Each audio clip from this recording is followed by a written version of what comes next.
क्या होगा अगर हमारी पृथ्वी के आसपास कोई भारी ब्लैक होल मिल जाए? क्या वो हमारे पूरे सोलर सिस्टम के लिए खतरा होगा या फिर केवल हमारी पृथ्वी को ही वो अपना शिकार बनाएगा? ऐसे ही आशंकाओं को जांचने के लिए, परखने के लिए जब वैज्ञानिकों ने अपनी खोज शुरू की तो उन्हें पृथ्वी के पास एक ऐसा ब्लैक होल मिला है। हालांकि बहुत पास तो नहीं कहेंगे, लेकिन उन्हें एक ऐसा ब्लैक होल मिला है जो हमारे मिल्की वे गैलेक्सी का सबसे भारी ब्लैक होल है। हालांकि यहां पे बात सैजिटेरियस ए की नहीं हो रही है, बल्कि स्टेलर ब्लैक होल की हो रही है। और यही स्टेलर ब्लैक होल जिसके बारे में वैज्ञानिकों को अभी तक पता चल पाया है, वो यही है कि ये हमारे मिल्की वे गैलेक्सी का सबसे भारी स्टेलर ब्लैक होल है। तो इस ब्लैक होल का प्रभाव कितना हमारी सोलर सिस्टम पर पड़ेगा और उससे क्या खतरा हो सकता है हमारी पृथ्वी को, ये तमाम जानकारी मैं आपको इस वीडियो में देने जा रहा हूं। तो इस वीडियो को आखिर तक जरूर देखिएगा। नमस्कार, मैं हूं डॉक्टर सुरजीत सिंह और आप देख रहे हैं महाना मिस्ट्री। और इस महाना मिस्ट्री को सब्सक्राइब जरूर कर लीजिए अगर आप पहली बार आए हैं तो दोस्तों, जिस ब्लैक होल की बात कर रहा हूं उसके बारे में वैज्ञानिकों ने बताया है कि वो ब्लैक होल हमारे सूरज की तुलना में 33 गुना ज्यादा भारी है। यानी उसका द्रव्यमान हमारे सूरज से 33 गुना ज्यादा है। हालांकि ये कोई नई बात नहीं है, क्योंकि इससे पहले भी कई स्टेलर ब्लैक होल की खोज हुई है, उसकी तलाश हुई है और उसके बारे में वैज्ञानिकों ने कई जानकारियां पूरी दुनिया के साथ शेयर किया है। लेकिन जिस ब्लैक होल की बात मैं आज कर रहा हूं वो अब तक खोजे गए सबसे भारी ब्लैक होल में से एक है। क्योंकि अभी तक जो भी स्टेलर ब्लैक होल खोजे गए हैं उनका द्रव्यमान सूरज से 10 गुना 12 गुना ज्यादा होता था, लेकिन इस बार का ये ब्लैक होल सूरज के द्रव्यमान से 33 गुना ज्यादा है। तो क्या ये हमारी पृथ्वी को निगल जाएगा या फिर इसका प्रभाव इतना ज्यादा होगा कि ये पूरे सोलर सिस्टम के लिए खतरनाक साबित हो सकता है? तो वैज्ञानिकों ने बताया कि ये ब्लैक होल पृथ्वी से महज 2000 प्रकाश वर्ष की दूरी पर है और इस ब्लैक होल का नाम दिया है वैज्ञानिकों ने BH3। अब आप ये जानना चाहेंगे कि ये स्टेलर ब्लैक होल जिसकी मैं बात कर रहा हूं उसका निर्माण कैसे होता है, वो कैसे बनता है? तो आपको बता दें कि स्टेलर ब्लैक होल तब बनते हैं जब विशाल तारे अपनी जिंदगी के आखिर में ढह जाते हैं और मिल्की वे में दर्जनों स्टेलर ब्लैक होल पाए गए हैं। और जैसा कि मैंने आपको बताया कि जो ये स्टेलर ब्लैक होल है उसमें से अधिकांश, मतलब जो ज्यादातर हैं, उनका वजन सूर्य के द्रव्यमान से लगभग 10 गुना ज्यादा है। लेकिन जिस ब्लैक होल की बात मैं कर रहा हूं, जो BH3 ब्लैक होल है, इसका वजन सबसे ज्यादा है। इतना भारी अभी तक कोई भी ब्लैक होल नहीं मिला है। और वैज्ञानिकों को BH3 ब्लैक होल का पता तब लगा जब उन्होंने अकेला तारामंडल के एक तारे के घूमने में लचक देखी। और जब थोड़ा और रिसर्च किया गया तो वैज्ञानिकों को पता चला कि यह तारा एक विशालकाय ब्लैक होल के चक्कर लगाता है। और इस BH3 ब्लैक होल की खोज यूरोपीय स्पेस एजेंसी की गैया स्पेस ऑब्जर्वेटरी ने की है।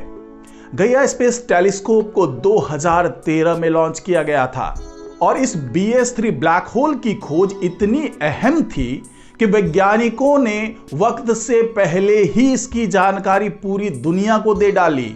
इससे बाकी देशों के एस्ट्रोनॉमर्स BH3 ब्लैक होल पर रिसर्च करने लगे हैं। BH3 ब्लैक होल की पृथ्वी से नजदीकी भी वैज्ञानिकों को हैरान करती है। गया कोलैबोरेशन में शामिल एस्ट्रोनॉमर्स भी इसको देखकर बहुत हैरान हैं और उन्होंने बताया कि यह पूरी तरह हैरान करने वाली बात है और ये हमारी आकाश गंगा में तारकीय मूल का सबसे विशाल ब्लैक होल है और अब तक खोजा गया दूसरा सबसे निकटतम ब्लैक होल है। जी हां, अभी तक जितने ब्लैक होल खोजे गए हैं, अगर पृथ्वी से नजदीकी की बात करें तो इस स्टेलर ब्लैक होल जो BH3 है, इससे नजदीक केवल एक ही ब्लैक होल है और उसका द्रव्यमान भी इतना ज्यादा नहीं है। हालांकि जैसा आपको पता ही है कि हमारे मिल्की वे गैलेक्सी के जो केंद्र में सैजिटेरियस ए ब्लैक होल है, उसकी तुलना में ये वाला ब्लैक होल कुछ भी नहीं है। यानी BS3 के द्रव्यमान की बात कर ले जो 33 गुना ज्यादा है हमारे सूरज से, फिर भी ये सैजिटेरियस ए के मुकाबले में बहुत छोटा है। BS3 हमारी आकाशगंगा का सबसे विशाल ब्लैक होल नहीं है, बल्कि हम केवल स्टेलर ब्लैक होल की बात करें तो उसमें वो सबसे भारी साबित हो सकता है। और मिल्की वे का जो सबसे बड़ा ब्लैक होल सैजिटेरियस ए है, वो सूर्य के द्रव्यमान का 4 मिलियन गुना ज्यादा है। जी हां, मतलब इस सैजिटेरियस ब्लैक होल का जो द्रव्यमान है, उस द्रव्यमान का मुकाबला अगर हम सूरज से कर रहे हों तो इस ब्लैक होल में 40 लाख सूरज समा जाएंगे। और सैजिटेरियस ए मिल्की वे के केंद्र में मौजूद है, ये तो आपको पता ही है। लेकिन यह किसी तारे में विस्फोट करने से नहीं बना, बल्कि धूल और गैस के बाहरी बादलों के ढहने से सैजिटेरियस ए का निर्माण हुआ। और अगर हम केवल अपने मिल्की वे की बात करें तो वैज्ञानिकों के मुताबिक हमारे गैलेक्सी में BS3 जैसे 1 अरब स्टेलर ब्लैक होल हो सकते हैं। हालांकि इन्हें ढूंढना बेहद मुश्किल है, क्योंकि अधिकतर के इर्द गिर्द कोई और तारा चक्कर नहीं लगाता है। तो जरा सोचिए कि हम अभी केवल दर्जनों स्टेलर ब्लैक होल की बात कर रहे हैं जो हमारे मिल्की वे गैलेक्सी में अभी तक जिसकी जानकारी मिल पाई है। लेकिन वैज्ञानिकों का यह अनुमान है कि ऐसे अरबों स्टेलर ब्लैक होल हमारे केवल मिल्की वे गैलेक्सी में मौजूद हो सकते हैं।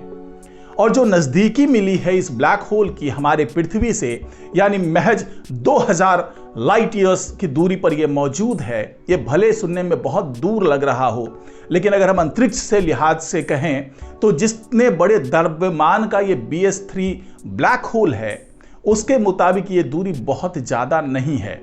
हालांकि इसके बावजूद वैज्ञानिकों को यह लगता है कि उसके गुरुत्व बल का कोई भी प्रभाव ना तो हमारे सौरमंडल पर पड़ने वाला है और ना ही हमारी पृथ्वी पर पड़ने वाला है। यानी कि इस BS3 स्टेलर ब्लैक होल से हमारी पृथ्वी भी सुरक्षित है और जो पूरा सौरमंडल है, जो सोलर सिस्टम है, उस पर भी कोई प्रभाव नहीं पड़ने जा रहा है। लेकिन वैज्ञानिक लगातार इस चीज की खोज कर रहे हैं, क्योंकि ब्लैक होल को ढूंढना बहुत मुश्किल होता है और उसका पता तभी लगता है जब उसके आसपास की कोई गतिविधि हो रही हो, या तो ब्लैक होल किसी तारे को निगल रहा हो या उसके आसपास कोई तारा चक्कर लगा रहा हो, तभी पता चलता है कि वहां पर ब्लैक होल की मौजूदगी हो सकती है। तो वैज्ञानिक लगातार खोज में जुटे हुए हैं कि क्या कोई ऐसा ब्लैक होल है जो हमारे सौरमंडल या हमारे पृथ्वी के लिए आने वाले दशकों में या आने वाले सैकड़ों साल में कोई खतरनाक प्रभाव डाल सकता है या हमारे पूरे सौरमंडल के लिए खतरनाक साबित हो सकता है। तो आज की रिपोर्ट में फिलहाल इतना ही। नमस्कार।